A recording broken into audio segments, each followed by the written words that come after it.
Hey, this is Daniel Norton. I'm here in my studio in New York City with Farah. Hey. And we're in the tiniest little spot of the studio. You can't really see it here, but so I have two V-flats here, right, from V-Flat World. And I've got them basically set up so the light bounces in. What I'm creating here is flat light. Now, oftentimes people will ask me, they'll be like, Daniel, because that's my name, I want to get a ring flash. They don't even ask me, that's what they say. They say, Daniel, I want to get a ring flash. That's not a question. And I'm like, really? Ring flashes are great as a fill or for certain things because they're very flat, right? They're on axis with the camera, so they throw all the shadow directly back. So you get kind of a shadowless picture in a sense. But shadowless isn't always, the way you want to go, number one. That'd be one argument against it. But let's say you do want that. The other thing about a ring flash is that it's very specific, and if you don't use it a lot, I'm talking about the big ones for cameras, not for shooting people, not the little ones for insects. What you end up doing is you're investing in something that's pretty minimal, right? And I try to have all my equipment do lots of stuff. So I'm going to create a light here that has a feel like a ring flash, which is flat, but is also soft, which is going to be more gentle if you want to use it on somebody who doesn't have, let's say, perfect skin. I mean, luckily I have Farah, who has a great skin, but if you were using it on somebody that you wanted to have, who had less than perfect skin, this would work. And it's something that you can use for other stuff, which is V-flats. So I've got, like I said, two V-flats. They're right here. And I have two. I'm trying to aim at them. There we go. Boom, look at that. Profoto B1x's, right? They're both, we're going to put them in TTL. I'm going to tell you right now, we're going to take the first shot. It's going to be dark because there is a white wall right there. And TTL is going to be like, white, I need to make it gray. So we'll switch to manual. We'll adjust to get a proper exposure. And I'll show you kind of how we can make this work for kind of a flat but soft look. So here we go. So jump into the center there for me. I'm at f8, 100 ISO, let's say 200th of a second. We'll get rid of all the ambient light in the space. I'm going to put it in TTL. And like magic, we'll take a shot and you will see that it will be dark. Yep, it's dark, right? Why is it dark? Because the meter in my camera, right, I'm using TTL. It's not that TTL is wrong. Actually, TTL is doing exactly what it should be doing. It's making the white wall gray. That's what the internal meter in your camera is going to do. It doesn't know the wall's white, right? But I do. So I will adjust. I'm going to switch to manual, and I'm going to give myself one stop of light. We'll start there, and we'll take another shot.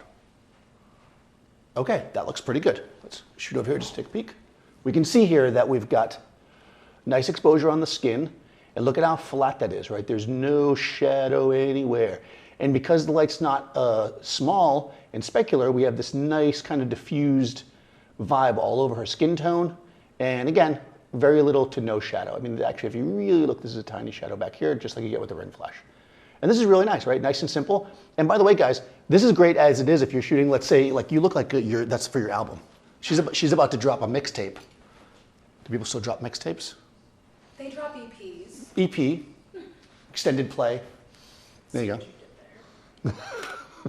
go. Right, she's about to drop her EP. This is really a favorite thing of mine when I'm shooting.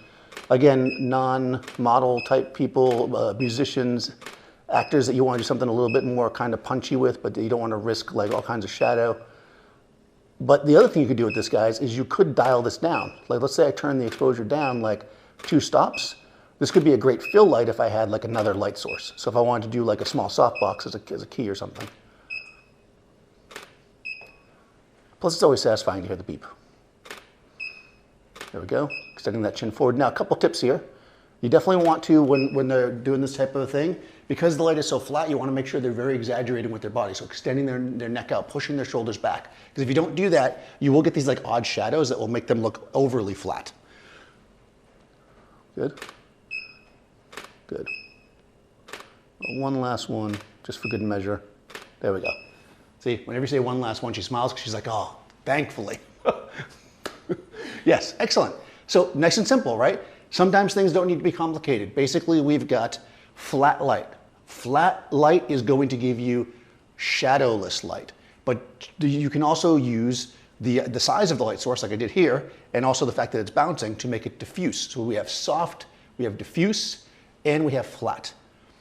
Similarly, if you had like I do in this studio, if I have south-facing windows on a day that's kind of cloudy, or if I put some drapes in the windows and I put a white background there, I can sometimes get really flat like this, light like this as well. It's not exactly the same. This is controllable, and I always love to control stuff. It could be the middle of the night. It could be raining like it is right now. and we're able to do this. So I will put Farah's information in the description. You guys can follow her. Be sure to follow me, Daniel Norton Photographer. Subscribe to Adorama TV and ring the bell to get all the notifications. And I'll see you next time on set.